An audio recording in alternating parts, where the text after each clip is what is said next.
Bismillahirrahmanirrahim. Assalamualaikum warahmatullahi wabarakatuh. Waalaikumsalam warahmatullahi wabarakatuh. Waalaikumsalam warahmatullahi wabarakatuh. Puji dan syukur senantiasa kita panjatkan kehadirat Allah Subhanahu wa taala, Tuhan yang Maha Kuasa, karena berkat rahmat dan karunia-Nya kita masih diberikan kesehatan. Kita masih diberikan kesempatan untuk senantiasa ya berbuat yang terbaik ya, baik untuk diri kita sendiri maupun untuk orang lain. Baik, saudara-saudara sekalian, sebelum saya memulai, saya menyampaikan permohonan maaf terlebih dahulu karena saya terus terang saya tidak ingat sama sekali. Jadi yang saya ingat itu kita kuliahnya 1:30 gitu. Jadi di benak saya itu makanya saya beraktivitas ini sekarang posisi saya kan di rumah lagi isolasi mandiri karena saya dinyatakan positif COVID itu sejak tanggal 23. Jadi saya posisi saya sekarang di rumah sedang isolasi mandiri. Insya Allah hari Sabtu ini saya akan dites PCR lagi, mudah-mudahan mohon doanya agar bisa negatif dan bisa beraktivitas kembali. Jadi saya lockdown lah istilahnya ya selama kurang lebih 10 hari gitu. Baik teman-teman sekalian, saya ucapkan terima kasih ke Huda terutama yang telah mengingatkan saya bahwa memang ada perkuliahan jam 10:10 dan kita terpaksa agak telat sedikit dan alhamdulillah pas kira-kira berapa menit Huda WA, saya baru buka itu WA. Dari pagi saya nggak pegang handphone karena aktivitas di rumah ya, di keluarga ya. Kebetulan semua ini hampir semua isoman lah gitu ya. Baik teman-teman sekalian, terkait dengan perkuliahan kita politik pembangunan, kalau kita hitung ini ada pertemuan hari ini adalah pertemuan yang kedua dari 14 kali pertemuan insya Allah yang akan kita rencanakan selama kurang lebih 1 semester ini. Tahap demi tahap kita lalui, jadi ibaratnya kalau kita ingin mempelajari sesuatu, kita ingin mendalami sesuatu, tidak bisa instan langsung kita memahami segala sesuatunya, tapi memang ini sunatullah, kita harus bertahap, tahap demi tahap kita lalui. Insya Allah nanti ketika 1 semester sudah dilalui, insya Allah nanti teman-teman ini sudah memiliki gambaran apa itu politik pembangunan, kemudian bagaimana kita menyelesaikan tugas-tugasnya dan lain sebagainya, sehingga menjadi pelajaran yang berharga bagi teman-teman yang masih pada muda-muda, dan insya Allah saya doakan kedepannya sukses semuanya. Baik teman-teman, agenda hari ini kita akan, saya terutama akan menjelaskan tentang paradoks pembangunan. Kemudian setelah saya menjelaskan paradoks pembangunan, nanti saya akan coba menjelaskan tentang sistematika ya, penugasan yang saya janjikan di minggu yang lalu. Insya Allah kita tuntaskan sistematikanya, teknis penyajian, dan bagaimana seluk-beluk, serba-serbi terkait dengan penugasan kita yang pertama, dan insya Allah teman-teman ini akan selesai tepat pada waktunya, sehingga pada minggu ke-5 dan minggu ke-6 sudah ada teman-teman bisa presentasi ya. Dan saya harapkan nanti ketua kelas bisa memberikan list siapa yang maju tanggal pertemuan ke-5, siapa yang maju di pertemuan ke-6. Tentunya harus bijak di sini kita melihat kesiapan dari teman-teman. Mungkin ada yang belum siap ya, ada yang siap gitu ya.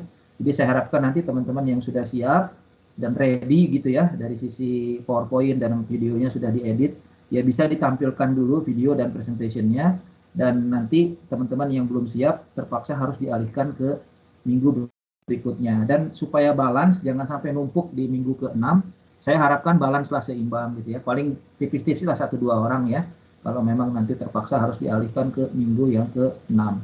Kemudian nanti supaya ini strateginya mungkin siapkan dulu aja video dengan PowerPoint-nya.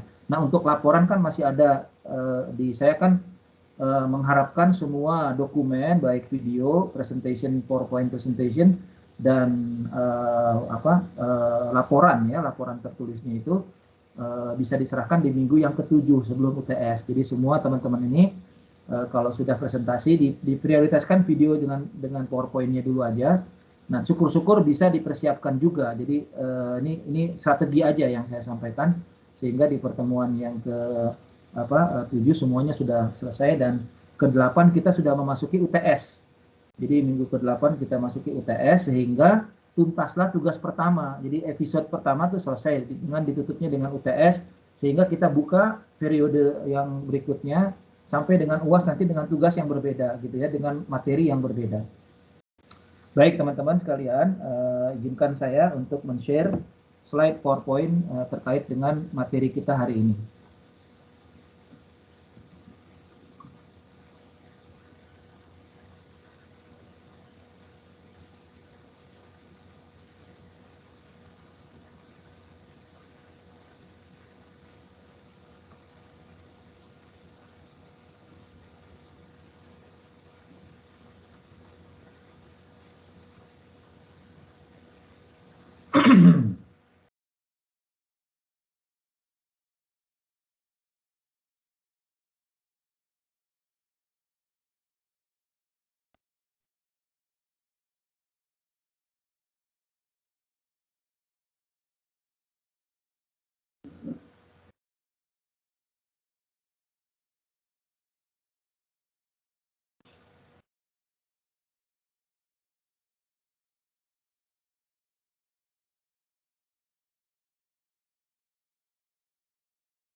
Oke, baik teman-teman, apa slide-nya terlihat semua?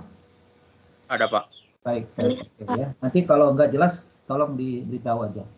Baik teman-teman sekalian, hari ini kita belajar terkait dengan paradoks pembangunan. Jadi ada dua keywords di sini. Ada yang pertama adalah paradoks, kemudian yang kedua adalah keywords-nya itu adalah pembangunan, ya.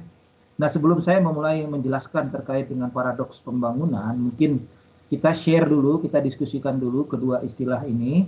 Mungkin teman-teman ada yang bisa berpendapat, ya tidak usah takut salah ya. Silakan aja kira-kira kita imagine ya, kita bayangkan kalau ada tertulis seperti ini, paradoks pembangunan, kira-kira apa maksudnya gitu. Ada nggak yang bisa memahami? Mungkin volunteer saja yang bisa memberikan pendapat kira-kira kalau ada istilah paradoks pembangunan ini apa maksudnya gitu. Ada nggak yang bisa memberikan pendapat?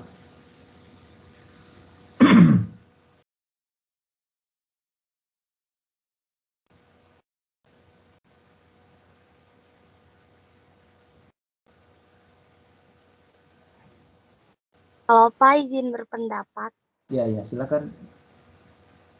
paradoks itu kan artinya bertentangan. Jadi kalau paradoks pembangunan berarti pendapat yang bertentangan dengan pembangunan. Oke, jadi yang kontra gitu ya maksudnya. Ya, kontra dengan pembangunan seperti itu. Ya. Baik, terima kasih. Punten, tadi siapa yang namanya siapa? Diva ya? Iya, Pak Diva. Ya, oke. Satu lagi lah dari cowok gitu ya, silakan.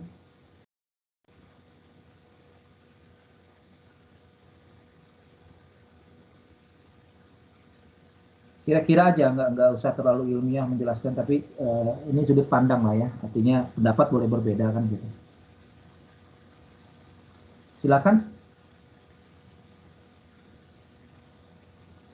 Mungkin siapa ya, Yanwar, mungkin Yanwar bisa berpendapat, jangan takut salah, ngomong aja lah nggak apa-apa.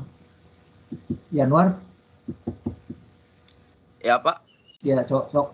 Kira-kira dari benak Yanwar ini, kira-kira kalau melihat paradoks pembangunan apa yang terbayang gitu?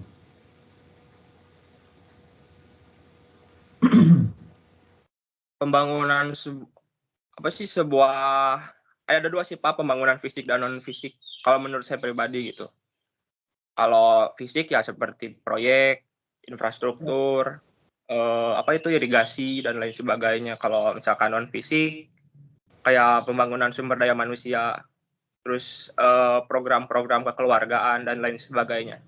Seperti itu bukan, Pak? Kalau paradoksnya apa artinya?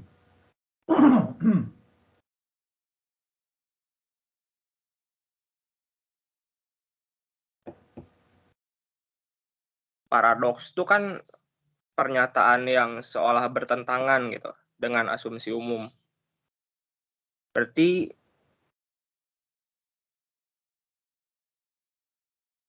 sesuatu yang bertentangan dengan pembangunan bukan, Pak? Ya, bisa aja seperti itu ya. Oke, baik. Terima kasih Diva dan Yanwar yang telah memberikan pendapat ya.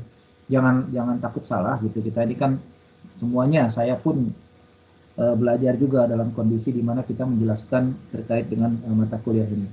Jadi kalau kita perhatikan, sini ada dua kunci. Kata kunci yang pertama adalah paradoks, itu menjadi kata sifat, kemudian pembangunan ya menjadi kata benda, yang sebetulnya dua-duanya ini kalau dalam bahasa Indonesia kan diterangkan, menerangkan gitu ya, DM gitu ya. Jadi ini paradoks pembangunan, artinya ini sebagaimana tadi disampaikan ini oleh teman-teman tadi, bahwa pasti ada segala sesuatu yang berbanding terbalik gitu lah ya. Harapannya pembangunan itu bisa memangkas kantong-kantong kemiskinan misalnya. Kemudian pembangunan juga bisa mensejahterakan ya secara ekonomi kepada seluruh masyarakat. Karena ini amanat konstitusi pembangunan itu ya. Jadi pembangunan yang sedang berlangsung saat ini tuh bukan main-main. Nah, dia suatu kegiatan yang direncanakan. Kita punya RPJM, kita punya RPJMD, ya bahkan kita mempunyai rencana kerja ya yang disusun oleh pemerintahan baik dari tingkat pusat maupun tingkat di daerah. Kemudian juga pembangunan ini amanat dari Undang-Undang Dasar 1945 gitu, di mana pembangunan itu harus membangun seluruh komponen bangsa ini, dari SDM-nya, infrastrukturnya, semuanya harus bisa dibangun gitu ya. Dan kenapa terjadi paradoks? Kita cantumkan paradoks ini berarti ada sesuatu yang berbanding terbalik. Misalnya tadi kesejahteraannya harus meningkat, tapi ternyata tingkat daya beli masyarakatnya ternyata nggak cukup untuk mencapai kondisi di mana diharapkan kesejahteraan kita semua sejahtera gitu ya, lahir batin gitu. Kemudian yang kedua, misalkan tingkat kemiskinan diharapkan terus berkurang.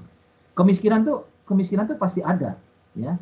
Mau di zamannya Soeharto, mau di zamannya Soekarno, mau di zamannya SBY sampai dengan Pak Jokowi saat ini. Pasti ada kemiskinan. Cuman diharapkan kan tingkat kemiskinan ini setelah dilalui pembangunan ini berpuluh-puluh tahun sejak Indonesia merdeka, itu pasti ada berkurangan gitu ya. Nah, berkurangan. Tapi yang terjadi kondisi saat ini kan tingkat kemiskinan tuh justru semakin meningkat gitu ya. Dan paradoks pembangunan ini bukan sesuatu yang ibaratnya sesuatu yang tiba-tiba terjadi gitu ya. Pasti ada sesuatu yang melatar belakanginya, baik faktor yang sifatnya internal maupun faktor yang sifatnya eksternal yang berasal dari global domestik gitu ya. Seluruh dunia merasakan hal itu. Nah, kemudian di samping itu juga paradoks pembangunan ini bukan berarti sesuatu yang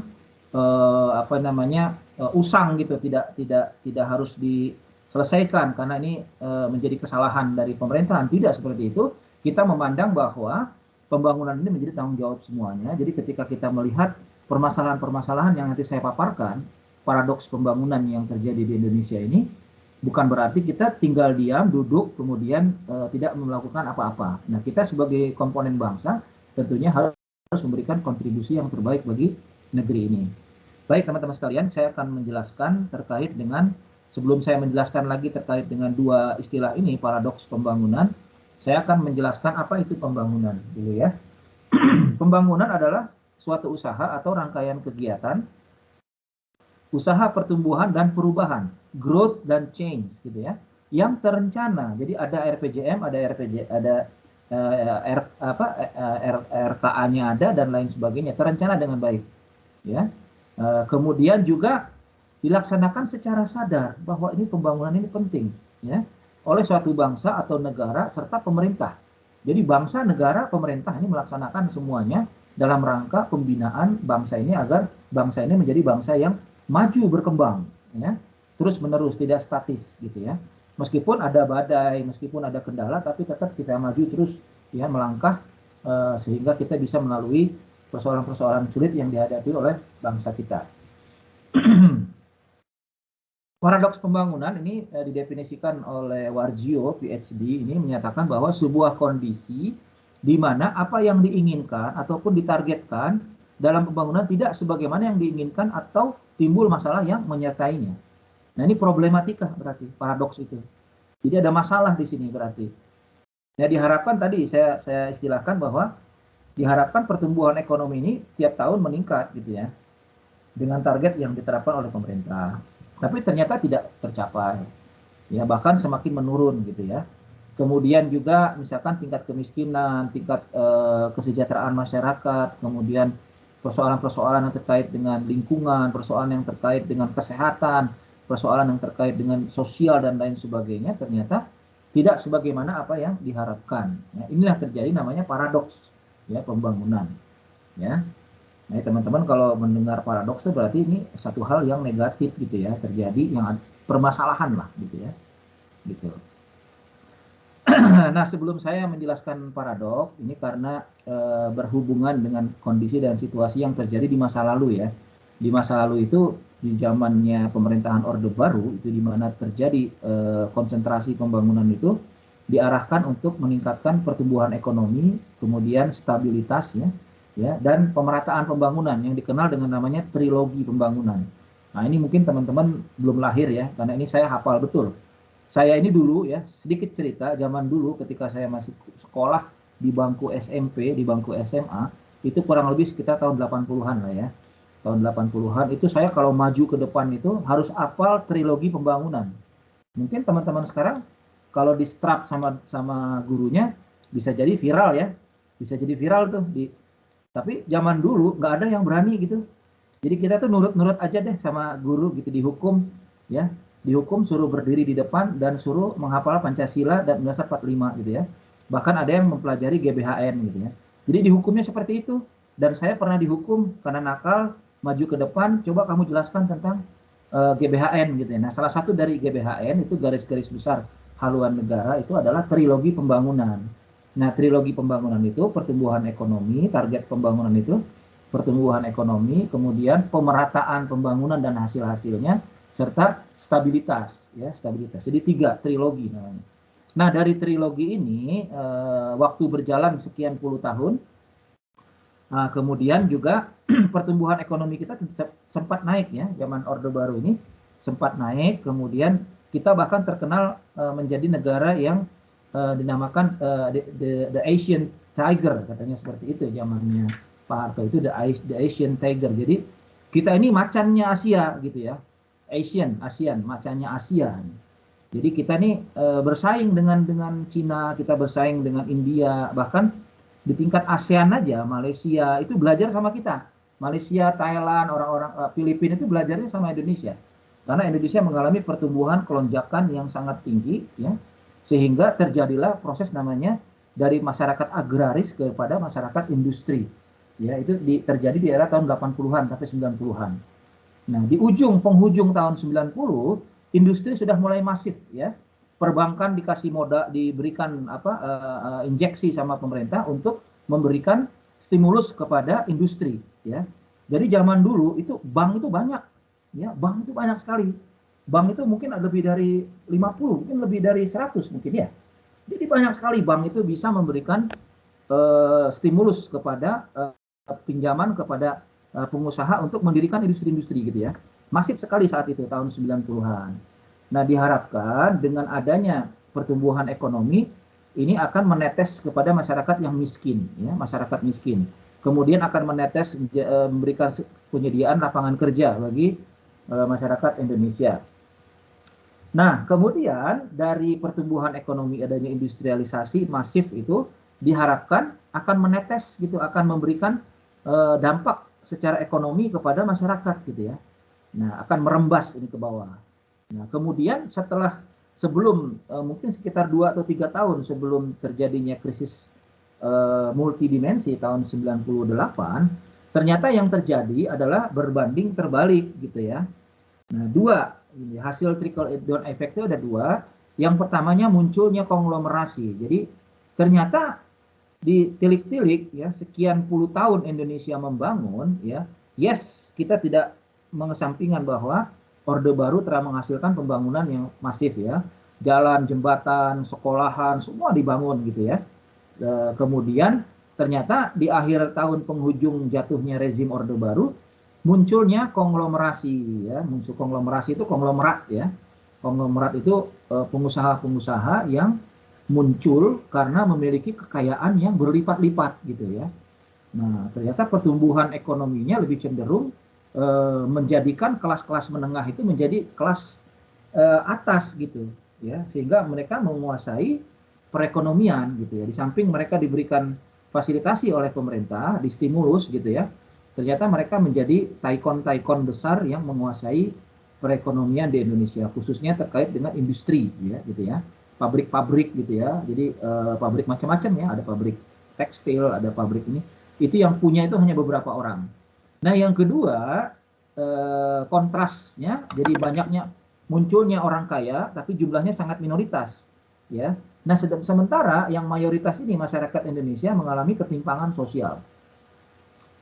Makanya terjadi puncaknya adalah krisis Indonesia tahun 1998, menandai kejatuhan rezim Orde Baru. Jadi ternyata tadi kan trilogi pembangunan itu pertumbuhan ekonomi, pemerataan, ternyata nggak rata gitu.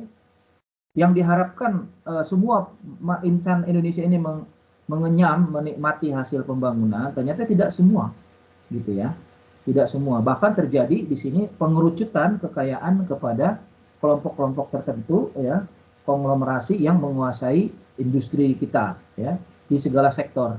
Nah, kemudian yang kedua, tingkat kemiskinan mulai melonjak tinggi, kemudian juga dihantam dengan dolar dan sebagainya, sehingga ekonomi kita terpuruk, jatuh, ya. Nah, muncullah kemiskinan di mana-mana, muncullah gap yang besar antara yang kaya dengan miskin. Ditambah lagi di situ dihantam pula tingkat kepercayaan rakyat kepada pemerintah juga mulai menurun, ya. Nah, namun demikian, konglomerasi ini yang telah muncul di era zamannya Orde Baru ternyata sampai sekarang masih eksis gitu. Jadi mereka yang menguasai aset-aset negara, aset-aset Indonesia, industri terutamanya, itu sampai saat ini mereka bertahan.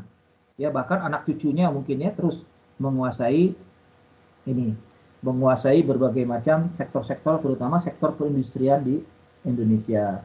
Nah, ini terjadi, ini datanya ini tahun 2019. Kan 2019 berarti kan sudah zamannya reformasi, bahkan sudah kurang lebih hampir 20 tahun setelah reformasi kita. Ternyata kekayaan 21 konglomerat yang masuk dalam daftar orang terkaya Indonesia versi Forbes 2019 mencapai US 78,5 miliar, setara dengan 1,099 triliun. Jadi harta mereka itu setelah Indonesia ini terpuruk tahun 1998, ternyata nggak menggoyang gitu ya. Nah, mungkin yang merasakan di bawah kan, saat itu dolar naik, kemudian sembako naik, semua harga-harga naik, itu yang merasakan kelompok miskin, kelompok-kelompok kelas menengah ke bawah. Nah, sementara kelas menengah ke atas ini nggak merasakan apa-apa gitu. Bahkan terjadi peningkatan aset-aset mereka gitu ya. Ini sebagaimana disampaikan oleh kita ke sini dulu ya. Sebelum ketimpangan sosial kita lari ke sini dulu.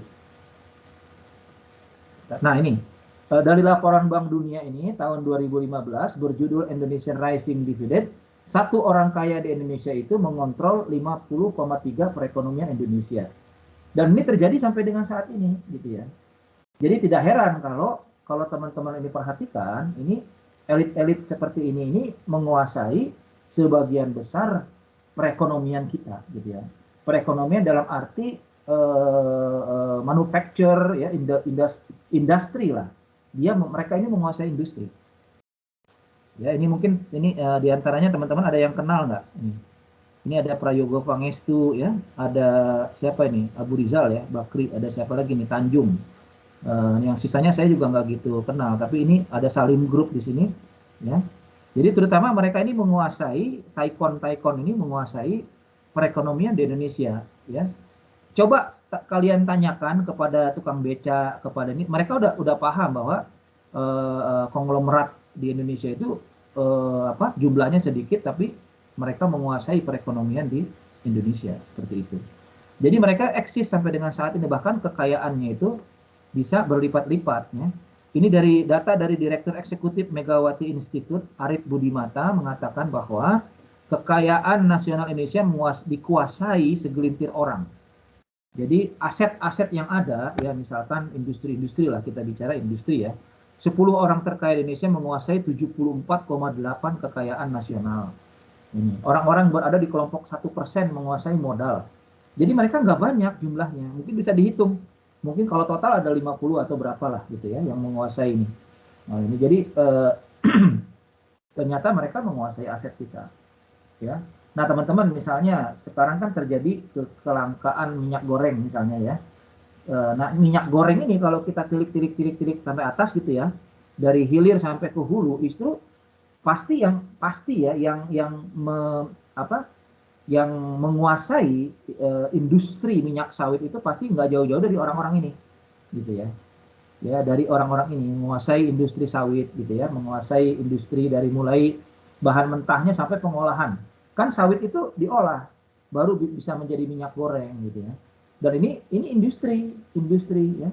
Dan industri ini yang menguasai adalah mereka yang menguasai modal ya. Karena modalnya besar kalau kita bicara masalah minyak goreng itu, kalau 1 juta barel minyak goreng dihasilkan setiap hari gitu, kita nggak mampu, kita ini orang nggak mampu. Mereka ini mampu menghasilkan itu karena mereka orang-orang yang memiliki modal dan punya akses terhadap industri.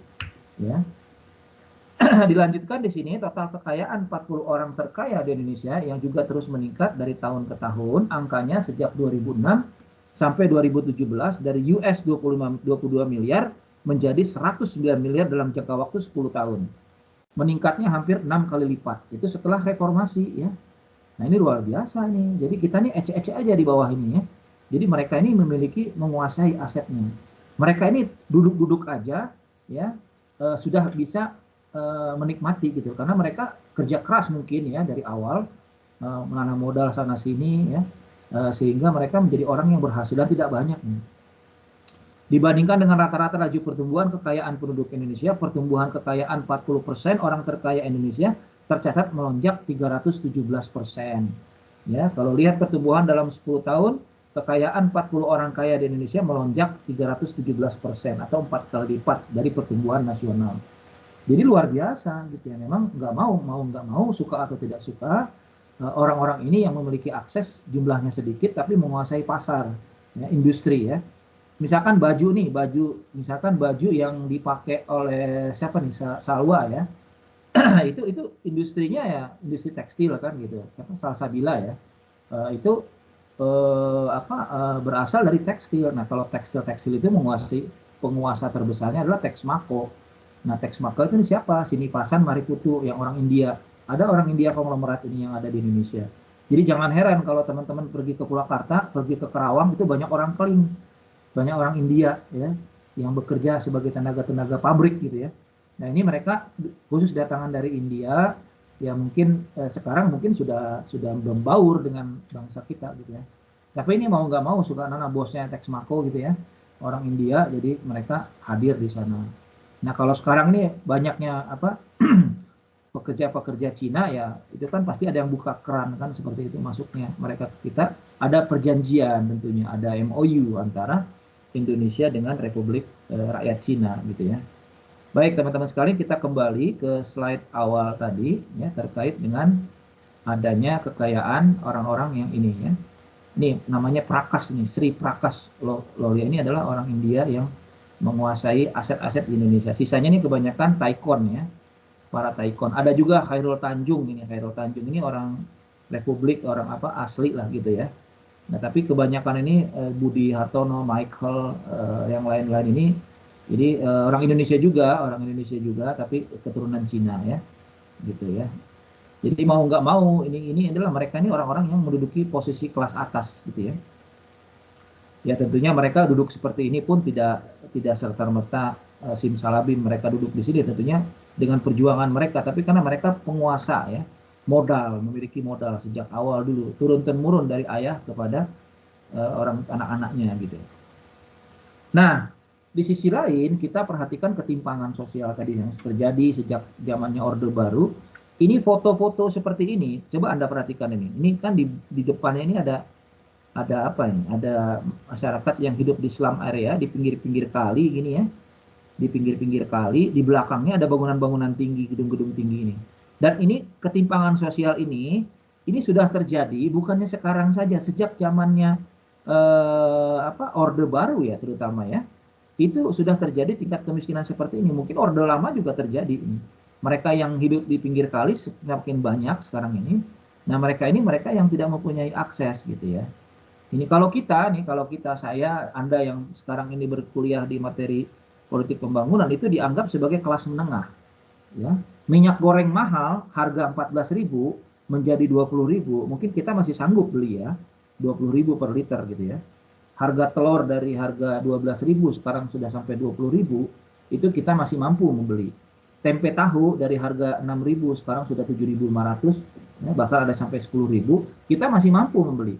Nah sekarang teman-teman bayangkan, ya ini masyarakat kita, saudara-saudara kita yang tinggal di pinggir kali ini saya yakin mereka ini untuk mencari makan hari-harian juga sudah pusing gitu ya. Nah, ini. Kalau kita ya alhamdulillah kita ini kelas menengah kita ini, ya middle class dipanggilnya kita ini, dianggap kaya juga enggak, miskin juga enggak gitu. Jadi kita masih mampu lah eksis dalam kehidupan ini dari segi ekonomi ya. Tapi mereka ini yang di bawah ini sangat sangat miris sekali. Ketimpangan sosial kalau kita lihat ini kita definisikan secara konseptual itu adalah diartikan oleh masyarakat sebagai bentuk ketidakadilan dalam status dan kedudukan di masyarakat sehingga terjadi problematika namanya ketimpangan atau kesenjangan sosial ekonomi yang dapat diartikan gejala yang timbul di masyarakat karena adanya perbedaan batas kemampuan finansial dan status sosial di antara masyarakat yang hidup di sebuah lingkungan atau wilayah tertentu gitu ya. Ketimpangan sosial ekonomi atau kesenjangan sosial ekonomi sudah menjadi permasalahan sosial di Indonesia. Jadi udah lama sebetulnya ya. Hal tersebut terjadi karena semakin sulitnya masyarakat kelas bawah menikmati akses-akses hasil pembangunan yang sudah dilaksanakan oleh pemerintah. Jadi kita tidak boleh menyalahkan pemerintah. Memang di satu sisi ya proses seperti ini terjadi karena sistem di kita yang tidak tercatat dalam konstitusi kita ini. Penguasaan aset ini selalu terjadi karena memang di satu sisi kalau orang sudah menguasai itu pasti terjadi mereka ingin eksis kan ya, ingin eksis namanya status quo gitu loh ya. Kalau orang sudah berkuasa inginnya berkuasa terus nggak? Kebanyakan seperti itu. Jadi kalau orang sudah berkuasa secara ekonomi, secara politik itu naluri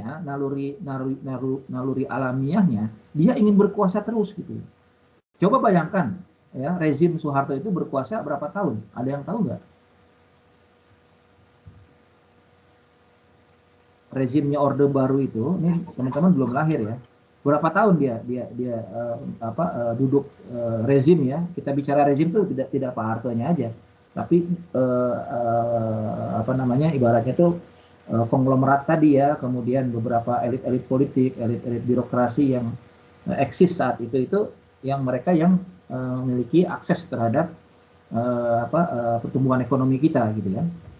Nah itu hampir 32 tahun kan Orde Baru itu menguasai kita, menguasai perpolitikan di kita ya, sampai terjadi kejatuhan tahun 1998 ya.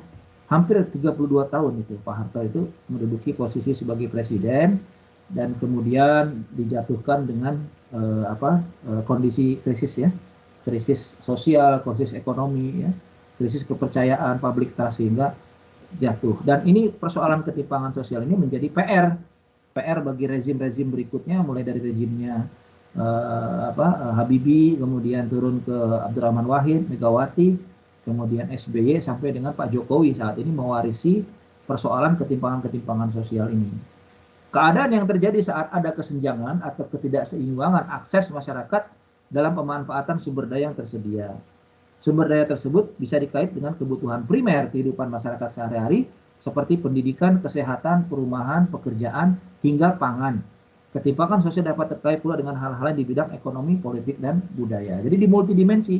Kalau lihat ketimpangan sosial itu bukan ekonomi saja, tapi berbagai macam dimensi yang terjadi di masyarakat kita. Coba kita lihat satu demi satu ketimpangan-ketimpangan baik dari sisi pendidikan, dari sisi kesehatan, pekerjaan, lapangan pekerja maupun kondisi-kondisi lain yang berpengaruh akibat terjadinya kesenjangan ini.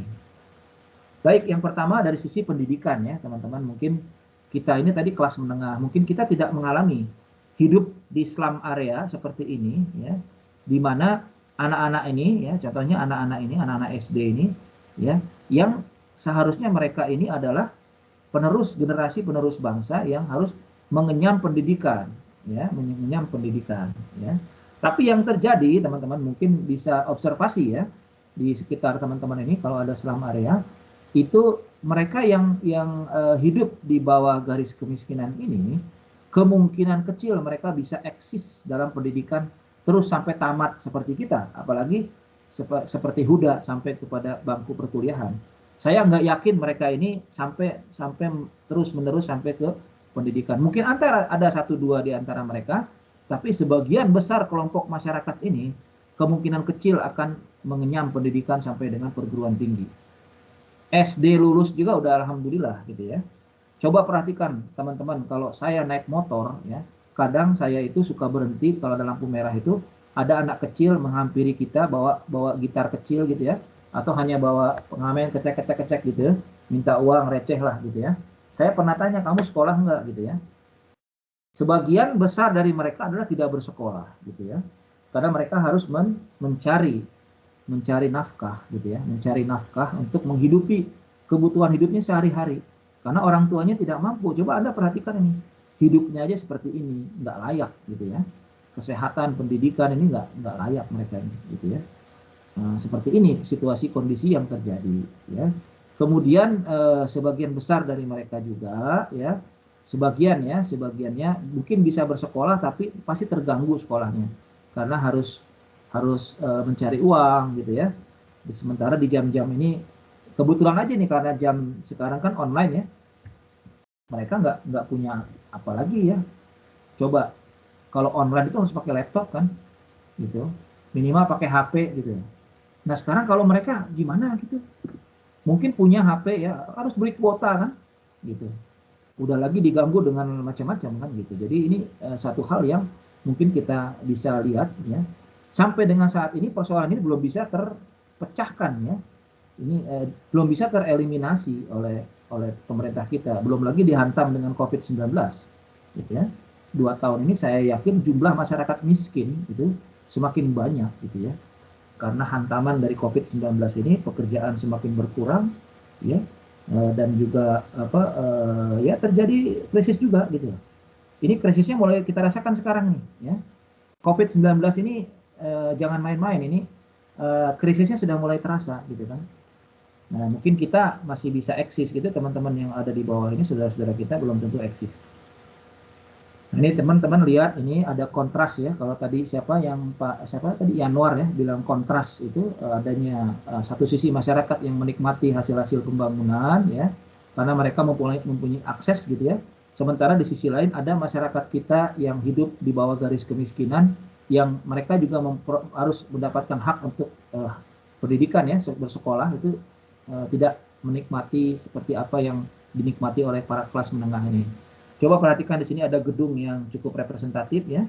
Mungkin ada AC-nya, gedungnya bagus ya. Gedung sekolah ini. Tapi coba perhatikan ini di daerah-daerah terpencil. Daerah-daerah kantung-kantung kemiskinan, daerah-daerah di Papua, daerah-daerah di Indonesia, di Jawa juga ya. Banyak sekali yang mereka belum mendapatkan akses yang layak gitu ya. Mereka bersekolah di pinggir-pinggir di gubuk-gubuk gitu ya. Bahkan ada yang di seng-seng lah, bocor segala macam. Kalau kehujanan, banjir bagaimana ini, tetap mereka harus bersekolah. Jadi beda nih, kalau satu sisi ada kelas menengah ini udah pakai laptop, udah komputer gitu ya. Ini mereka yang mendapatkan akses ya, kelas menengah yang mendapatkan akses pendidikan layak. Ini saya kira menjadi tanggung jawab kita bersama, termasuk pemerintah ini, bisa meratakan tingkat pendidikan kita.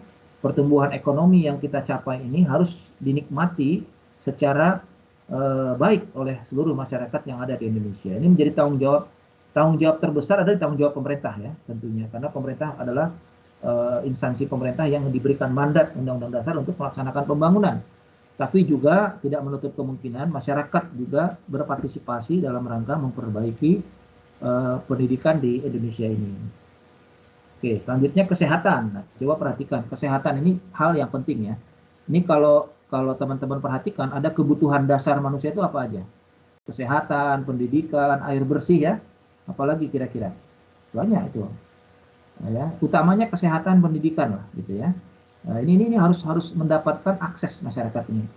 Coba teman-teman sekalian perhatikan, di satu sisi kontras tadi terjadi di sini, di mana satu sisi mungkin masyarakat kelas menengah ke atas ini rumah sakitnya pun berbeda kan. Bisa milih ya. Mau kemana kita? Mau ke Siloam atau mau ke RSHS? atau mau ke apa Boromius gitu ya, tinggal pilih aja karena kita memiliki akses gitu ya. Sedangkan orang-orang yang di bawah garis kemiskinan ini kalau dia terhantam COVID-19 mau tidak mau mereka harus dirawat kan gitu. Dan dirawatnya ini kan BPJS ada kelasnya gitu ya. Mereka nggak bisa kalau mau nambah kan kita bisa nih, tapi mereka ini nggak bisa gitu. Nah sebagian besar dirawat seperti ini numpuk gitu di rumah sakit gitu ya. Nah ini kasihan ini posisinya seperti ini gitu ya. Dan ini mereka adalah rakyat kita, saudara-saudara kita yang sedang sakit, yang harus dirawat di rumah sakit, tapi dengan perawatan yang berbeda tentunya. Kelasnya berbeda. Ini kita kenyataan yang kita hadapi saat ini. Bagaimana ini satu hal yang absolut ya, terjadi ya. Terjadi mulai dari zamannya Orde Lama, Orde Baru sampai dengan Orde Reformasi saat ini. Ya, mereka terpaksa karena persoalan-persoalan yang mereka hadapi ya. Ya. Tapi sebetulnya mereka bisa ditolong dengan pemerintah dengan adanya kita bersatu padu untuk menolong mereka gitu ya. Tapi ini terjadi ekses dari pembangunan sebetulnya. Selanjutnya lapangan pekerjaan. Tadi ada namanya kita hidup itu harus ada pekerjaan karena kita nggak mungkin semuanya gratis ya. Gratis. Udara alhamdulillah Allah kasih gratis ya. Ya. Ya, Yanuar kamu bayar nggak menghirup udara segar? Gratis, Pak. Gratis. Ya. Nah itu salah satunya. Matahari bersinar untuk menyinari kita supaya kita mendapatkan asupan vitamin D gitu ya pada tulang-tulang kita itu gratis. Tapi kalau kita mau makan di warteg harus bayar. Mau minum es cendol harus bayar gitu ya. Mau naik angkot harus bayar gitu ya. Naiknya gratis, turunnya bayar kan gitu. Ya. Mau ke Indomaret ngambilnya gratis tapi keluar bayar gitu. Kan kayak gitu. Jadi mereka ini cari pekerjaan untuk mendapatkan juga akses yang layak sama dengan kita. Bisa belanja di Indomaret, bisa belanja di Alfa, bisa menikmati hal-hal lain, tapi mereka harus bekerja. Kita pun harus bekerja, tapi pekerjaan mereka coba Anda perhatikan. Anak-anak kecil ini harus mencari uang, mencari sampah, ya, mencari sampah kemudian dijual, kardus-kardus bekas, ya, plastik-plastik bekas dikumpulkan, kemudian mereka harus jual. Mereka harus eksis gitu ya. Ini mereka yang berada dalam bawah garis kemiskinan. Tinggalnya di pinggir kali. Dari zaman dulu, saya kecil juga banyak orang tinggal di pinggir kali. Tapi sampai sekarang tidak bisa diselesaikan oleh pemerintah kita, gitu kan. Apalagi persoalan-persoalan krisis ekonomi sejak tahun 98 sampai dengan krisis sekarang COVID-19 tambah terpuruk lagi, tambah banyak lagi orang-orang miskin. Ya makanya kita ini pemerintah nggak sanggup menyelesaikan ini, makanya adanya Basnas, adanya donasi-donasi dari masyarakat, ada peduli ya, peduli lindungi, peduli apa tuh? Peduli apa? Kita peduli terkait dengan apa? Peduli masyarakat gitu ya, mengumpulkan dana untuk membantu mereka ya. Macam-macam lah kita bisa upayakan untuk membantu mereka yang di bawah garis. Karena pemerintah nggak sanggup nih. Ya. Pemandangan seperti ini ya kalau kebetulan saya kan sekolahnya lama, saya di Australia. Hampir kalau digabungkan tuh 2 tahun S2, S3-nya tambah 5 tahun gitu. 7 tahun. Saya nggak pernah melihat pemandangan ini. Kenapa mereka bisa, kita enggak kan gitu. Ini pertanyaan kita bersama ya. Oke, baik teman-teman sekalian. Kita lewati tadi ini. Oke, kita lewati ya. Nah, sekarang kemiskinan. Nah, ini hantaman COVID-19 ini kita cerita. COVID ini baru muncul tahun 2020, bulan Maret gitu kan. Sampai dengan saat ini sudah hampir 2 tahun lah ya kita ya, 2022 ini. Masuk bulan Maret ini pas 2 tahun gitu ya. Tahun ini COVID-19 diperkirakan, ini tahun saya data ini tahun 2021 ya, tahun kemarin gitu ya. Tapi ini bisa jadikan patokan kita untuk melihat data yang sekarang ini ya. Ya. Tahun ini COVID-19 diperkirakan mendorong 88 sampai dengan 150 juta orang jatuh ke dalam kemiskinan ekstrim dan meningkat 150 juta pada tahun 2021. Bergantung pada tingkat keparahan kontraksi ekonomi, dalam hal ini kemiskinan ekstrim didefinisikan dengan hidup yang kurang dari 1,90 dolar AS. Jadi orang miskin itu pendapatannya satu harinya itu di bawah 1,9 dolar. Anggaplah 2 dolar gitu ya, 2 dolar. Kalau 1 dolarnya 14.000 kali 2 berarti 28.000. Jadi mereka itu kalau satu harinya di bawah 28 itu dianggap kemiskinan ekstrim. Ya. Tingkat kemiskinan mungkin akan mempengaruhi 9,1 sampai 9,4% dari populasi dunia tahun 2020. Ini kita bicara global ya. Di tahun 2020 negara-negara kurang berkembang di dunia akan mengalami performa ekonomi terburuk selama 30 tahun. Jadi kita ini akibat virus corona ini kontraksi ekonomi yang dihantam betul ya. Demikian sampai dengan konferensi PBB ya dalam tentang perdagangan dan pembangunan dalam sebuah laporan dirilis ya pada ini Kamis tanggal 3 bulan 12 ya.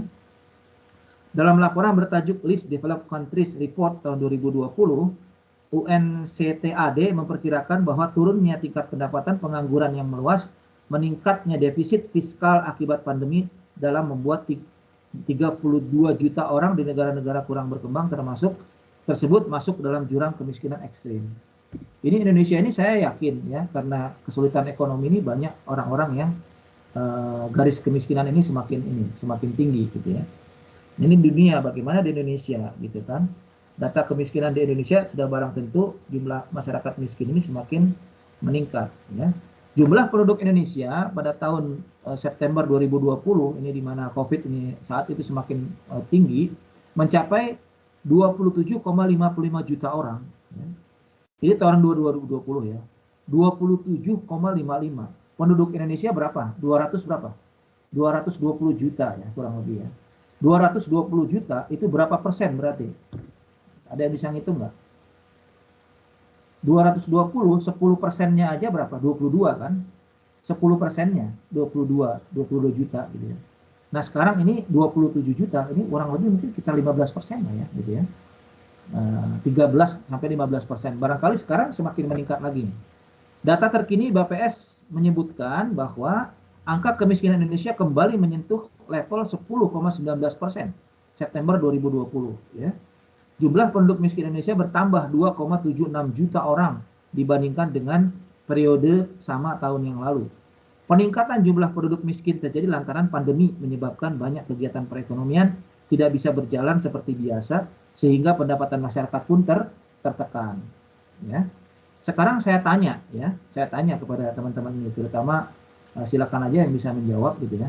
Nah kira-kira mereka yang tadi orang-orang kaya yang menikmati hasil-hasil pembangunan itu terdampak nggak dengan adanya ini?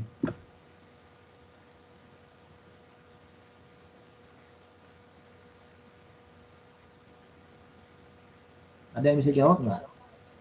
Ya? Izin menjawab, Pak. Ya, silakan.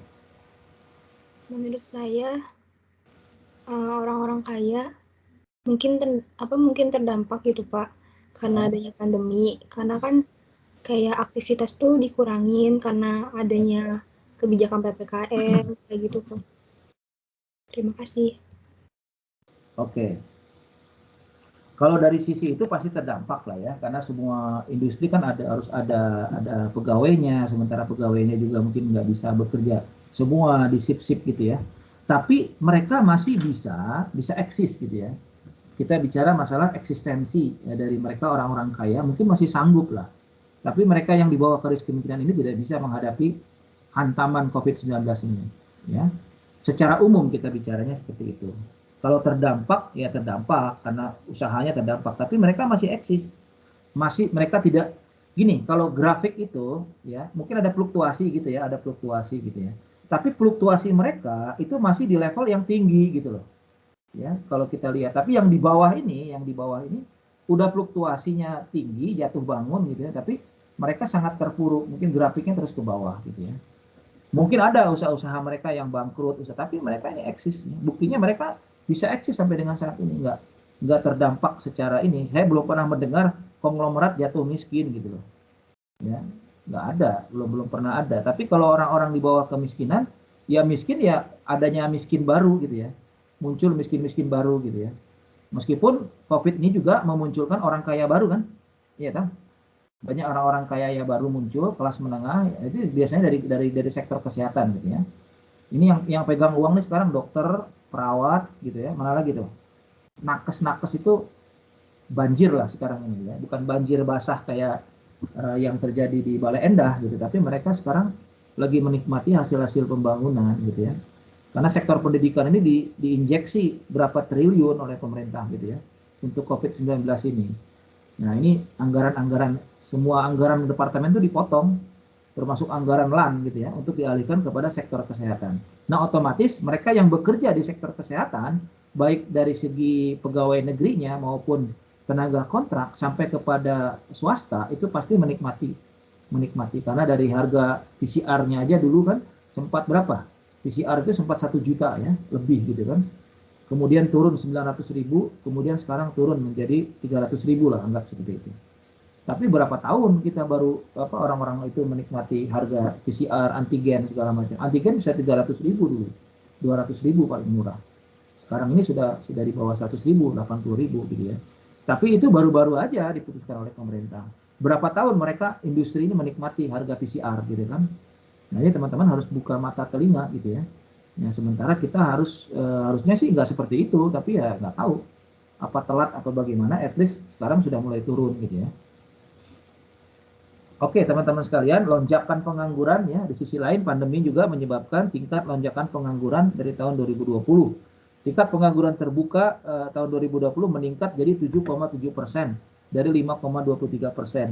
Selain itu sebanyak 29,12 juta penduduk usia kerja terdampak pandemi, di mana 52,6 juta mengalami pengangguran, 1,7 juta penduduk sementara tidak bekerja, sebanyak 24,3 juta penduduk mengalami pengurangan jam kerja. Ini dampak dari pandemi ya. Sama menimbulkan ketimpangan juga. Nah, tadi kan kita sampaikan bahwa namanya ketimpangan sosial itu bukan hanya ekonomi saja, tapi juga kerusakan lingkungan. Ya, kerusakan lingkungan ini juga berdampak ya. Seperti banjir, sampah, ini penumpukan sampah ini terjadi di mana-mana. Dan ini persoalan ini nggak selesai sampai dengan sekarang. Gitu. Sampah ini numpuk kayak gini nih, bukan terjadi sekarang ini kita lihat gitu ya. Tapi di tahun-tahun 20 tahun, 30 tahun yang lalu pun sampah banyak gitu. Cuma sekarang lebih banyak lagi kan gitu. Jadi banyak orang-orang yang seenaknya buang sampah sembarangan, orang yang buang sampah ke kali gitu ya. Nah ini banyak sekali sungai-sungai itu terdampak. Makanya di Bandung ini heran kalau terjadi banjir gitu ya. Mungkin juga sungai-sungainya sudah banyak sampahnya gitu. Jadi alirannya terhambat gitu ya. Kali-kali kecil, kali-kali besar semua terdampak gitu ya. Dan ini supaya ulah kita juga nih, ulah manusia juga gitu.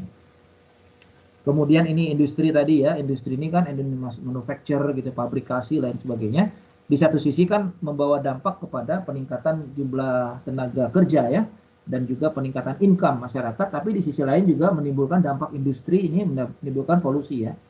Karena harus ada pembakaran ya, cerobong-cerobong asap ini membawa dampak kepada kerusakan lingkungan. Di antaranya adalah peningkatan dari produksi karbon dioksida, menyebabkan terjadinya lapisan ozon ini menjadi ultravioletnya matahari ini sekarang sudah mulai menyengat gitu ya, panas teriknya sudah mulai menyengat gitu ya.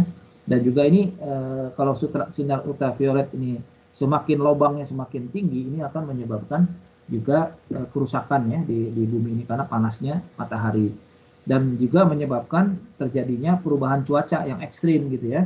Kadang dingin gitu, tiba-tiba panas kan gitu. Jadi ini menyebabkan adanya kerusakan lingkungan. Kemudian pembalakan hutan juga ya sama ya. Jadi terjadi di Indonesia ini banyak hutan-hutan yang ditebang gitu ya, kayunya dijadikan industri atau kayunya dipakai rumah kan gitu ya, tanpa illegal logging gitu. Illegal logging mungkin teman-teman paham, illegal logging itu pembalakan liar gitu ya. Jadi mereka menebang hutan tanpa tujuan yang jelas. Dan penebangan hutan ini ternyata juga ada pengusaha-pengusaha yang terlibat. Mungkin kalau teman-teman googling itu, jadi penebangan hutan itu bukan dilakukan oleh masyarakat sekitar yang butuh rumah, tapi secara masif itu dilakukan oleh oknum-oknum ya, oknum-oknum yang tidak bertanggung jawab ya. Dan mereka adalah orang-orang kaya sebetulnya. Kemudian ini ada kebakaran hutan ya. Kebakaran hutan ini bisa terjadi secara alami karena terik matahari, tapi juga tidak alami juga, dibakar sengaja gitu ya untuk membuka lahan baru gitu ya. Nah di Sumatera ini saya pernah tinggal di Aceh kurang lebih 3,5 tahun. Kadang untuk mendarat di Aceh karena terjadinya kebakaran hutan misalkan di daerah Sumatera ya, misalkan di Medan atau di daerah-daerah Pekanbaru gitu ya, menyebabkan terjadinya polusi udara juga dan kerusakan besar ya. Ini akibat dari pembukaan lahan baru terutamanya. Kalau hutan dibakar secara sengaja itu artinya ada tujuan tertentu. Tapi kalau tidak sengaja karena mungkin ada sengatan matahari yang membakar, kemudian menjadi timbulnya api, itu mungkin alami ya, tidak bisa kita hindari. Tapi kan banyak juga hutan-hutan yang sengaja dibakar untuk dibuka lahan baru, pabrik atau dibuka apa gitu ya, dihancurkan ekosistem yang ada. Ini kita bicara masalah hutan, itu bukan hutannya aja, tapi binatang-binatang yang ada di sana pun mereka kan kasihan gitu ya. Di sini mungkin ada ular, ada harimau, ada monyet, ada apa-apa, mereka harus pergi gitu ya. Harus pergi meninggalkan habitatnya. Ini kan bahaya. Nah, kemudian industri rokok, ini persoalan juga. Ini kesehatan ya. Rokok ini kembali kepada kesehatan. Ini juga menjadi persoalan kita nih ya. Karena rokok ini ternyata di satu sisi dia menyumbang kepada tingkat kematian, ya, tingkat kesehatan, kanker dan lain sebagainya. Nah, rokok juga disinyalir memberikan juga kontribusi terhadap peningkatan biaya cukai gitu loh. Cukai rokok ini kan mahal. Dan dia masuk kepada kas negara gitu. Jadi ada dilema di sini. Di satu sisi industri rokok itu memberikan kontribusi terhadap pemerintah kita, pembangunan ya. Dan di sisi lain juga menyebabkan kesehatan ya. Nah, ini rokok ini sesuatu yang susah nih, rokok ini susah. Mungkin teman-teman di sini ada yang jadi perokok ya. Yanwar merokok nggak? Nggak pernah, Pak. Nggak pernah, bagus ya. Mungkin ada lah di antara yang lain ini merokok ini menjadi satu habit ya. Jadi bahaya teman-teman sekalian, bisa menjadi kanker dan macam-macam ya. Ya mungkin kalau ahli hisab sih nggak merasa lah lagi enak-enaknya ya merokok gitu kan. Mana saya nggak sakit-sakit gitu ya. Sampai tiba-tiba usia udah di atas 40, 50 baru terasa tuh. Gitu kan. Ya, dilema rokok. Nah, Indonesia adalah surga bagi para perokok. Menurut perkiraan WHO, situasinya akan memburuk dalam 10 tahun ke depan. Ya. Dalam laporan tahunnya, Badan Kesehatan PBB mencatat 36% penduduk Indonesia merokok. Atau lebih dari 60 juta. Jadi, kalau penduduk Indonesia itu 220 juta, ya 36%-nya itu perokok gitu loh. Ahli hisab gitu. Banyak gitu. Ya. Dan yang merokok itu sekarang bukan hanya laki-laki, perempuan juga banyak yang merokok tuh.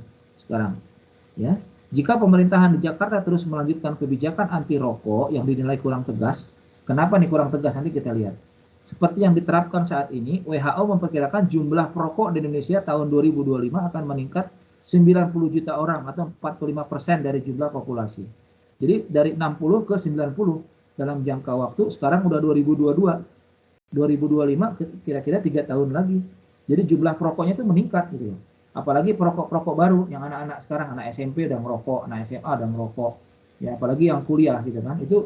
Itu berkontribusi kepada jumlah perokok yang meningkat setiap tahunnya gitu. Laporan WHO selaras dengan studi Universitas Indonesia yang dipublikasi Juni silam. Dalam penelitian tersebut, UI menemukan sekitar 500 orang meninggal dunia akibat rokok.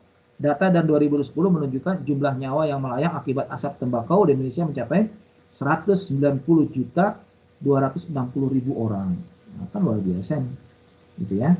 Jadi teman-teman perhatikan di sini, rokok itu memang dalam jangka pendek tidak terasa. Enggak terasa. Ya, enak rasanya. Ya, bisa bergaul ya, asap rokok gitu ya, ganti-ganti rokok gitu kan. Nah, ini persoalannya kalau berulang-ulang terus, ya biasanya terasa di umur-umur 40-50 gitu. Nah, itu dampak jangka panjangnya gitu ya. Belum lagi dampak jangka pendek bagi perokok-perokok ini kan asap rokoknya kalau ngerokok di rumah itu bisa menyebabkan anak-anak, bayi segala macam, istrinya kena terimbas dari asap rokok juga. Rokok pasif itu juga bahaya juga. Nah, kemudian teman-teman, ini miris ya kita perhatikan di sini. Data Kementerian mencatat bahwa sepanjang industri tembakau ini menyerap 5,98 juta. Ternyata tadi rokok yang menyebabkan kanker dan kematian itu 5,9 juta itu bisa menyerap tenaga kerja. Pabrik-pabrik industri rokok seperti di Kudus ya, di Kudus, di Jawa Tengah, di Surabaya, di Jakarta, di Tangerang, itu pabrik-pabrik rokok itu menyerap 5,98 juta tenaga kerja yang bekerja di sektor itu. Ya. Padahal dia dianggap kan tadi rokok membahayakan, tapi produksi rokok terus-menerus gitu. Harganya sudah berapa? Udah mahal sekarang, tapi orang kan masih ngejar untuk beli rokok gitu ya. Nah, ini persoalannya. Dan sumbangsih ya, cukai rokok itu mencapai 153 triliun, bayangkan. Jadi tenaga kerja 5,9 juta, kemudian nyumbang ke negara kas negara itu 153 triliun. Berarti cukai rokok itu mahal dan bisa diserap untuk APBN gitu ya, untuk pembangunan kita. Nah ini teman-teman ya gimana ya, pantesan pabrik rokok nggak pernah tutup ya. Rokok dilarang, tapi di sisi lain pabrik rokok malah tambah banyak gitu. Merek-merek rokok tambah muncul. Kenapa? Karena 153 triliun dari uang yang dihasilkan oleh industri rokok itu menyumbangkan kepada kas negara gitu. Nah ini satu hal yang kontras ya, satu hal paradoks gitu. Nah ini mau nggak mau nih jadi tugas kita gitu. Gimana caranya nih? Mau demo apa gimana? Nah, ya susah juga ya. Peminatnya banyak rokok ini. Kan gitu. Padahal ini iklannya juga apa? Iklan itu aneh loh. Saya tuh paling aneh iklan rokok ya. Di satu sisi iklan rokok coba Anda perhatikan ya. Nah, iklan rokok perhatikan, gudang garam gitu ya. Atau iklan apa itu? Iklan rokok Sampurna misalnya. Apa dulu tuh ada istilahnya itu how low can you go katanya gitu kan. How low can you go gitu. Nanti di situ ada gambar orang mungkin lagi lari gitu ya. Seperti sedang olahraga gitu ya. Mengejar sesuatu gitu ya. Nah, tapi itu iklan rokok di bawahnya ada rokok berbahaya untuk kesehatan, kan gitu ya. Ada gambar orang bolong lehernya itu, gitu. Atau ada anak kecil digendong sama bapak-bapak, anaknya nangis gitu ya, merokok kena asap rokok gitu. Tapi herannya rokok tetap dibeli oleh masyarakat itu.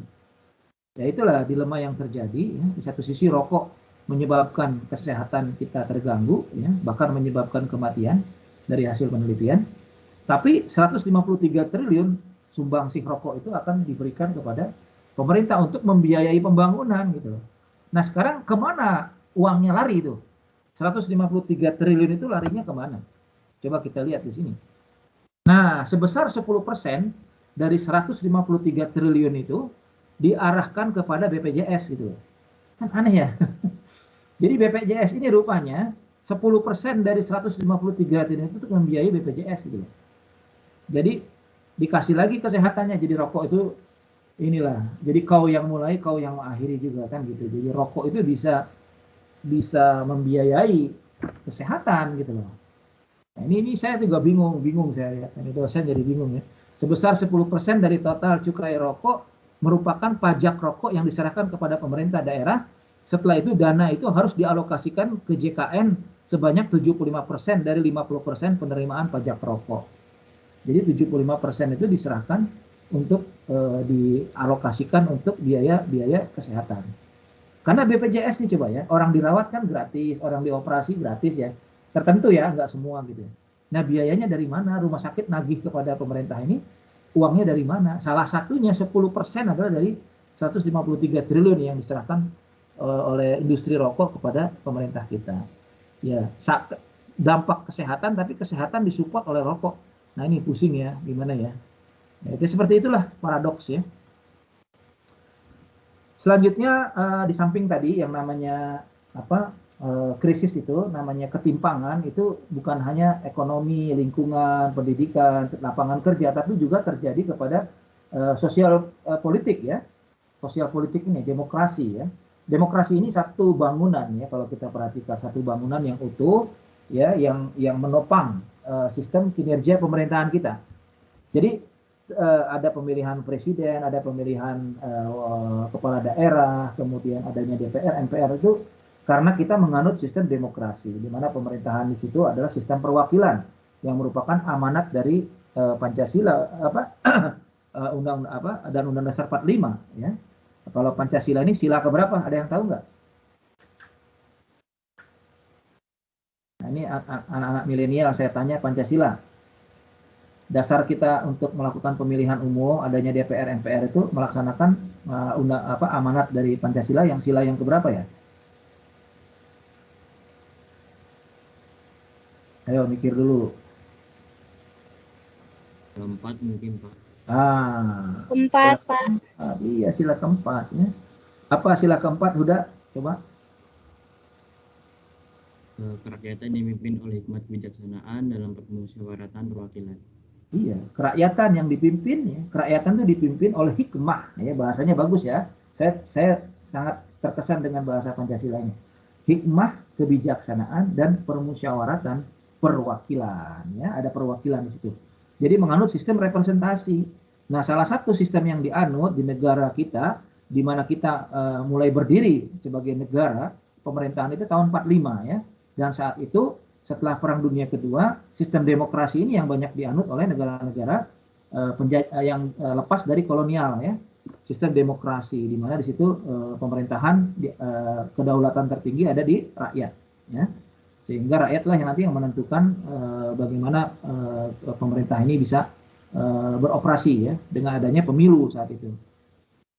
Jadi teman-teman sekalian, dalam perjalanan kita kurang lebih mungkin Indonesia merdeka hampir 72 tahun ya, sampai dengan saat ini itu gelombang demokrasi itu naik turun ya. Ya. Turun jebloknya demokrasi itu paling jeblok itu di zaman Orde Baru ya. Kenapa? Karena di situ ada era-era otoritarian ya. Era-era di mana terjadinya dictatorship gitu ya. Dan mungkin itu akibat dari berbagai macam krisis akhirnya rontok, kemudian muncullah era reformasi. Itu reformasi menandai tonggak kembalinya kita kepada sistem demokrasi yang kita anut ya, yang didasarkan oleh Pancasila dan Undang-Undang 45 tadi ya. Kita menegakkan lagi, kemudian dipikirkan bagaimana kita bisa memilih presiden dan wakil presiden secara langsung oleh rakyat. Kemudian pilkada pun dirubah dari sistem yang penunjukan oleh anggota DPR, sekarang sudah mulai pemilihan langsung oleh rakyat kan gitu. Nah, namun demikian di sisi lain ya, ini catatan dari informasi yang diterima itu ini penurunan indeks demokrasi katanya. Penurunan, terjadi gejala penurunan indeks demokrasi kita. Indeks ini indikator yang melihat bagaimana sejauh mana praktek-praktek demokrasi ini di Indonesia itu terlihat diukur gitu ya. Mungkin dari tingkat partisipasi publik ya, kemudian tingkat bagaimana kebebasan pendapat di Indonesia segala macam, mungkin indikatornya itu ya. Tapi kita tidak belajar indikator itu, tapi kita melihat secara global bagaimana data indeks penurunan demokrasi Indonesia. Ini merupakan angka terendah yang diperoleh Indonesia dalam waktu 14 tahun terakhir setelah reformasi. Indonesia dikategori sebagai negara demokrasi cacat. Ini berdasarkan internasional ya. Indonesia menduduki 64 dunia dalam indeks demokrasi terilis dari EIU dengan skor 6,3. Meski demikian, segi peringkat Indonesia masih tetap sama dengan tahun sebelumnya. Namun skor menurun dari sebelumnya itu 6,48%. Kemudian selanjutnya, selain masalah demokrasi yang dihadapi oleh pemerintah kita, juga indeks korupsi ya. Tadi indeks demokrasi, sekarang indeks korupsi. Nah, indeks korupsi ini diukur oleh Transparansi Internasional Indonesia, mengungkap indeks persepsi korupsi Indonesia tahun 2020 berada pada skor 37, turun sebanyak 3 poin dari tahun sebelumnya. Indonesia peringkat 102 dari 180 negara yang dilibatkan dalam survei tersebut. Jadi korupsi ini bukan barang baru ya. Orang korupsi itu zaman dulu ya, masih saya kecil itu zaman Soeharto tuh korupsi itu banyak sekali gitu. Tapi zaman dulu kan karena sistemnya belum established ya. Ya sekarang ini sudah ada KPK, sudah ada macam-macam ya. Ada penegakan hukum lain sebagainya. Seharusnya korupsi semakin berkurang gitu loh. Tapi ternyata sekarang korupsinya yang dulu dilakukan individu sekarang sudah berjamaah. Korupsi berjamaah dan bangga-bangga gitu ya dengan korupsi gitu ya. Coba teman-teman masih ingat nggak? Ya, ini belum lama terjadi, mungkin 5-6 tahun yang lalu ya, di mana korupsi berjamaah dilakukan oleh anggota DPRD di Kota Malang. Ya, coba teman-teman cek di Google itu berjamaah korupsinya itu. Ya, banyak sekali orang korupsi, tapi itu dilakukan di DPRD, ya, Kota Malang kalau nggak salah. Kemudian juga banyak kepala-kepala daerah, mulai dari gubernur, bupati, wali kota yang tertangkap basah, ya, karena OTT gitu ya, operasi tangkap tangan itu dilakukan KPK, ternyata hampir sudah ratusan gitu. Coba di Google. Nah, coba saya minta tolong ini siapa sekarang, sebentar ini.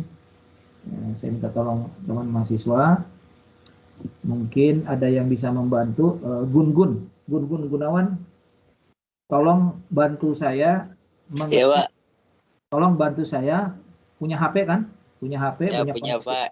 Ini mau searching Pak.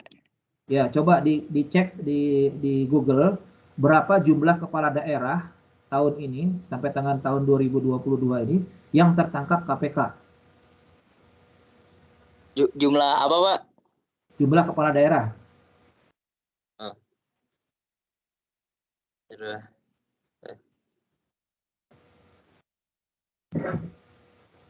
Taruh, Pak.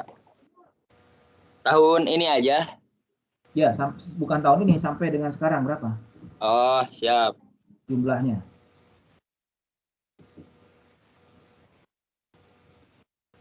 Taruh, Pak. Kalau tahun ini mungkin kalau dihitung ya sedikit, tapi kalau kita runut berapa tahun gitu ya, 5 tahun lah. Itu berapa? 10 tahun, 5 tahun gitu, berapa?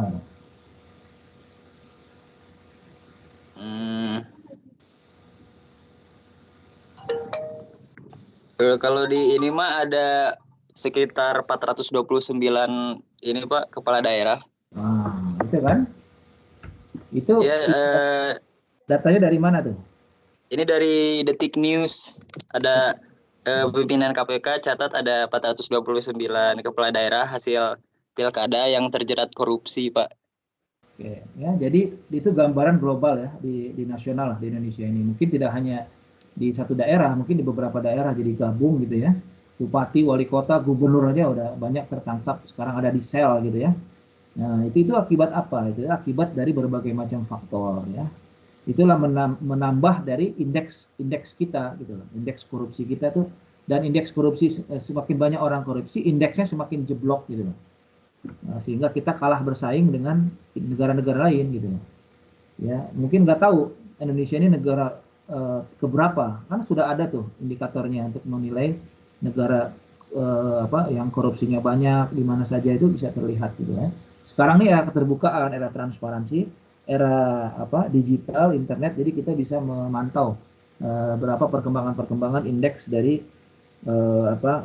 korupsi, indeks demokrasi kita itu bisa terpantau sekarang ini. Tapi itu menandakan adanya ketimpangan ya. Kita kembali kepada materi kita bahwa terjadinya ketimpangan mulai dari ekonomi, pendidikan, lapangan kerja sampai dengan indeks korupsi ini menandakan bahwa terjadinya paradoks, artinya persoalan-persoalan yang menyebabkan terjadinya sesuatu kondisi yang tidak diinginkan gitu ya, yang terjadi faktual di masyarakat kita, dan itu menjadi tugasnya pemerintah, tugas kita bersama bagaimana nanti kita menyelesaikan persoalan-persoalan yang menyangkut ketimpangan-ketimpangan sosial ekonomi yang terjadi di masyarakat kita ini. Jadi di sini ada dua sisi ya. Ibaratnya pembangunan itu kalau kita ibaratkan pisau yang mempunyai dua sisi mata uang, ya, mata pisau itu ada yang sifatnya itu bisa positif ya, artinya meningkatkan kesejahteraan, ya, adanya pembangunan infrastruktur, jalan, jembatan, gedung-gedung sekolah. Tapi di sisi lain juga ekses dari pembangunan ternyata adanya paradoks ini, gitu, yang mungkin di satu sisi menjadi persoalan-persoalan yang secara sadar ataupun tidak harus dicarikan solusi alternatif bagaimana cara memecahkan persoalan-persoalan yang terjadi dalam pembangunan ini. Tidak ada yang sempurna dalam kehidupan ini, ya.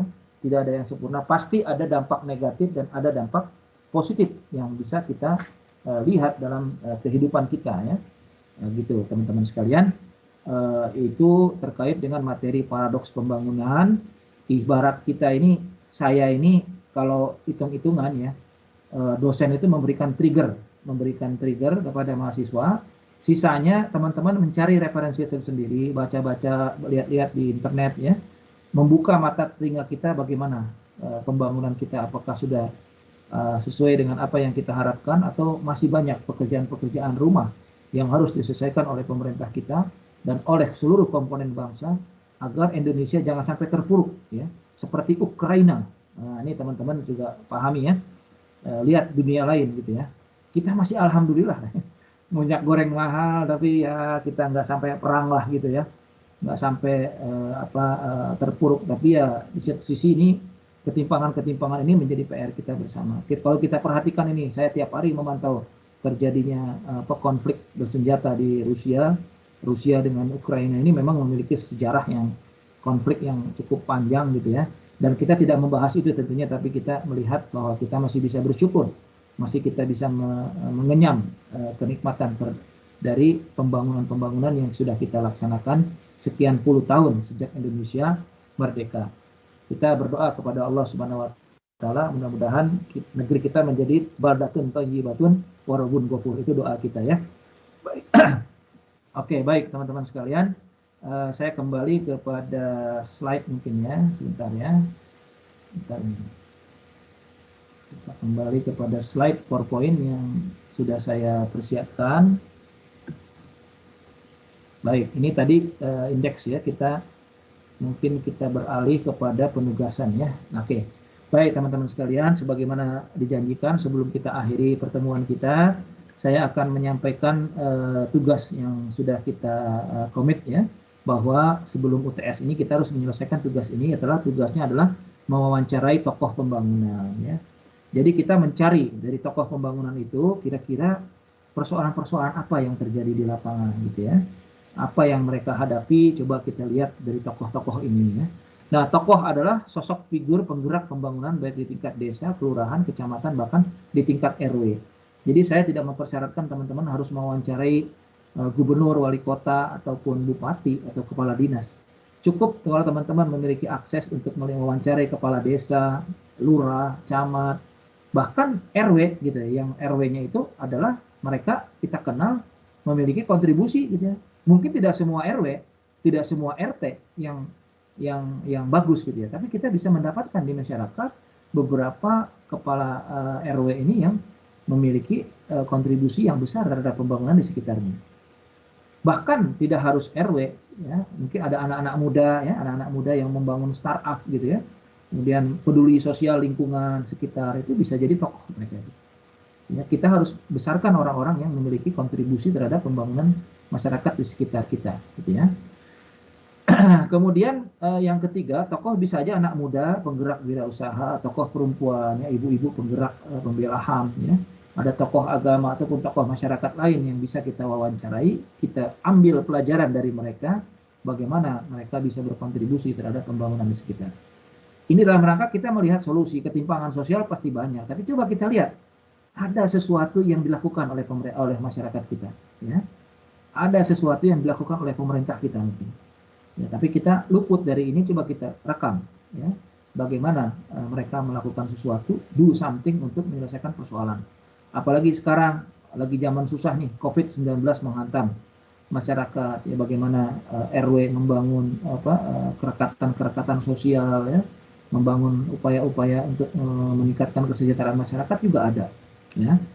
Nah, ini salah satu contoh, ada di sini ada pertanyaan terbuka ya. Contohnya itu yang pertama, bagaimana menurut Bapak Ibu terkait dengan permasalahan pembangunan kewirausahaan, bagaimana dengan peran para milenial, itu misalkan contoh-contoh pertanyaan. Tapi tidak harus sama, ya, tentunya kalau materinya berbeda, pertanyaannya pun berbeda. Masa iya kita misalkan mewawancarai tentang pembela HAM gitu ya, aktivis HAM gitu, kita tanya bagaimana wirausaha, dia nggak melakukan wirausaha, dia menggerak di bidang LSM misalnya. Nah, bagaimana milenial takut berisiko usaha, bagaimana alternatif solusi, ini kan terkait dengan kewirausahaan. Ya, karena sekarang lagi rame ya startup itu. Kemudian teknik penyajiannya bagaimana ya? Pertama harus ada video ya, kita merekam wawancara kita dengan tokoh itu dengan membuat video. Kemudian juga menyajikan PowerPoint, ya, PowerPoint presentation. Kemudian membuat laporan tertulisnya. Tanya jawab dengan tokoh tersebut dibuat laporan tertulisnya. Adapun sistematika adalah A itu pendahuluan, itu menceritakan profil dari tokoh, ya. Misalkan kita menceritakan Pak Ibnu gitu ya, kepala RW 11 dari Kelurahan Menjahlega gitu. Adalah seorang tokoh ya, beliau juga seorang penggerak sosial di bidang ini. Cerita siapa itu Pak Ibnu misalnya. Kemudian apa topik wawancara yang dilakukan oleh Pak Ibnu itu apa? Mewawancari tentang apa? Misalkan bansos atau apa, silakan. Kemudian topik wawancaranya apa? Kemudian isi wawancaranya apa? Tadi isi dengan Pak Ibnu itu wawancaranya apa? Apa yang ditanyakan, apa yang dijawab? Ini seperti itu kan? Yang dijawab oleh Pak Ibnu apa? Yang kita tanyakan apa? Kemudian penutup kesimpulan dan saran. Apa yang kita ambil pelajaran dari Pak Ibnu itu? Ya, apa? Saran apa ke depan bagi milenial, bagi masyarakat gitu ya. Silakan teman-teman berkreasi di sini. Dan jangan lupa dilampirkan daftar pertanyaan wawancaranya, ya.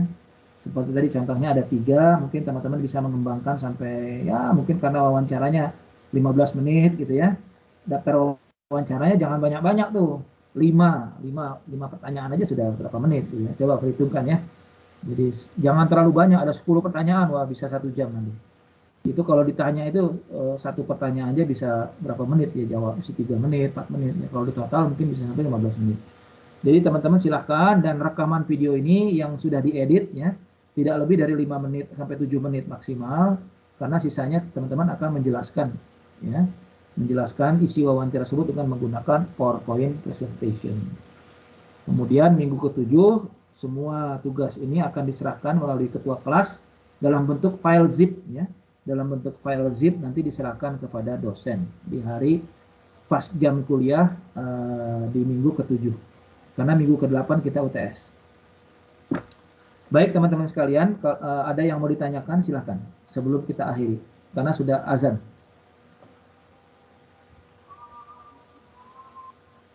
Ada yang mau bertanya?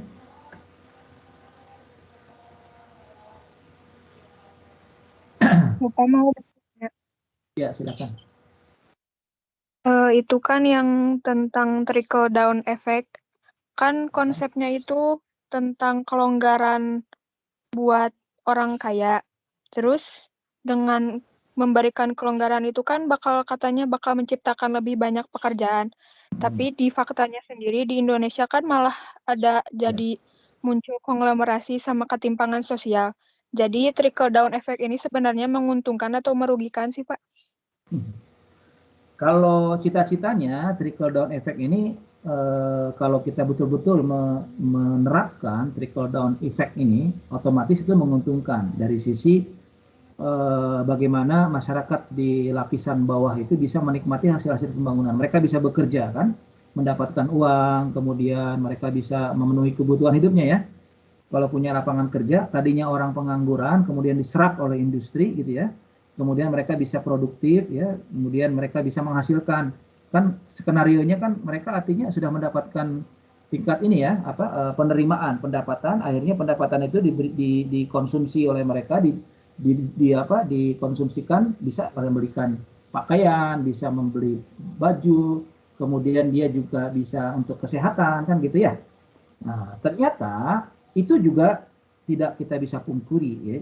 Era Pak Harto itu terjadi industrialisasi besar-besaran dan bisa dinikmati gitu kan. Cuma persoalannya jeleknya trickle down effect ini membawa tadi ada 2 sudut pandang, positif dan negatif. Nah, negatifnya ini ternyata apa yang dinikmati itu ternyata lebih banyak kuehnya yang dinikmati oleh konglomerasi tadi, munculnya konglomerasi ya.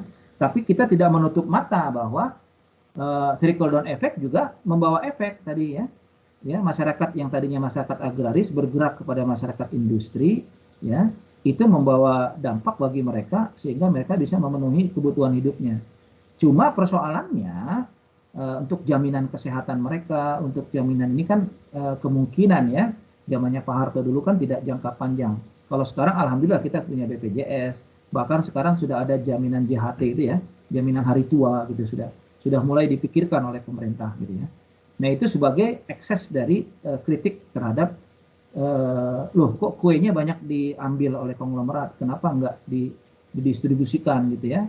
Karena kan konsepnya pemerataan harusnya mereka juga menikmati hasil-hasil pembangunan. Tapi yang namanya konglomerasi ya tetap aja sampai sekarang kita tidak bisa menutup mata bahwa semakin besar tadi kan dari data dari World Bank tadi sekian orang menguasai aset, kemudian peningkatan kesejahteraan mereka itu tidak seimbang. Ya, orang yang kerja yang terserap pembangunan mungkin meningkat kesejahteraannya, tapi dibandingkan dengan peningkatan asetnya itu orang-orang kaya itu berlipat-lipat mereka.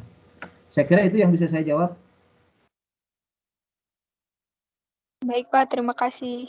Oke. Ada lagi yang lain mungkin soal tugas ya supaya clear kita. Siapa nih? Ariana. Pak, izin bertanya perihal Ya. tugas. Ya. Kan kalau kita mau mewawancara pejabat-pejabat formal seperti lurah atau camat, itu harus ada surat tugasnya gitu ya Pak. untuk surat tugas ini bagaimana sistemnya? Soalnya kan untuk pertemuan ketiga itu dikabarkannya kita gagal untuk pertemuan offline ya Pak di perkuliahan. Jadi gini, coba di WA ke WA center kita, ya. Di situ disampaikan secara tertulis ya di WA itu, sampaikan aja ini kita butuh surat ya, kemana tujuannya gitu. Ya, karena situasi pandemi ini mau tidak mau teman-teman kalau mau pakai surat, ya, kalau diminta surat itu harus mengurus dari sekarang gitu. Ya biasanya itu ada protapnya, mereka itu harus menyelesaikan kurang lebih 3-4 hari harus sudah ada suratnya. Gitu. Silakan aja di WA dulu diusahakan. Kalau terasa berat ya kita juga carilah akses-akses lain yang mungkin tidak memerlukan surat gitu ya. Oke? Iya Pak, terima kasih Pak. Ya.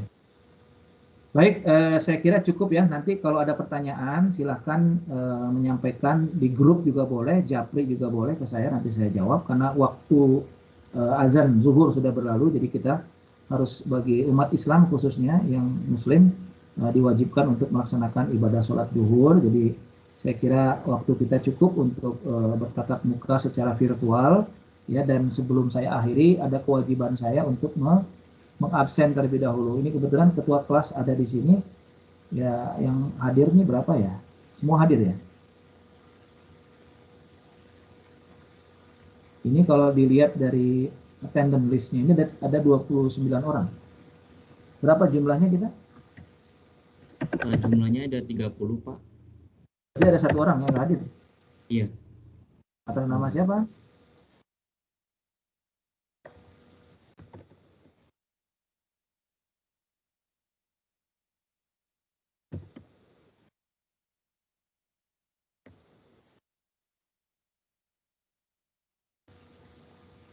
Kalau di sini nggak kelihatan Pak, yang nggak hadir siapa, soalnya harus absen satu-satu. Ada yang bisa bantu? Biasanya kelihatan kok. Atau gini, nanti di WA ke saya, ketua kelas WA ke saya, siapa yang tidak hadir, bantu saya untuk mendapatkan nama 1 orang yang tidak hadir ya. Oh iya Pak, siap. Baik. Baik, saya kira teman-teman sekalian kita cukupkan dulu ya perkuliahan kita di siang hari ini. Ya lebih kurang saya mohon maaf karena tadi sempat telat karena kesalahan ada di saya karena saya lupa.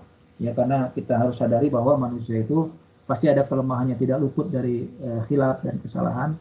Dan insya Allah nanti ke depan saya ingat lagi mudah-mudahan di jam 10 ada kewajiban saya untuk mengajar di materi politik pembangunan ini. Mungkin itu yang bisa saya sampaikan teman-teman sekalian. Sekali lagi apabila ada pertanyaan ataupun hal-hal yang menyangkut tugas silakan nanti di grup boleh atau japri ke saya juga mangga gitu ya. Dan insya Allah nanti kita akan coba update lagi teman-teman kesiapannya terkait dengan persiapan wawancarai tokoh pembangunan ini. Demikian sekali lagi saya mohon maaf, saya tutup perkuliahan dengan mengucapkan billahi taufiq wal hidayah. Assalamualaikum warahmatullahi wabarakatuh. Waalaikumsalam Waalaikumsalam warahmatullahi wabarakatuh. Terima kasih Pak. Terima kasih semuanya, mohon izin ya.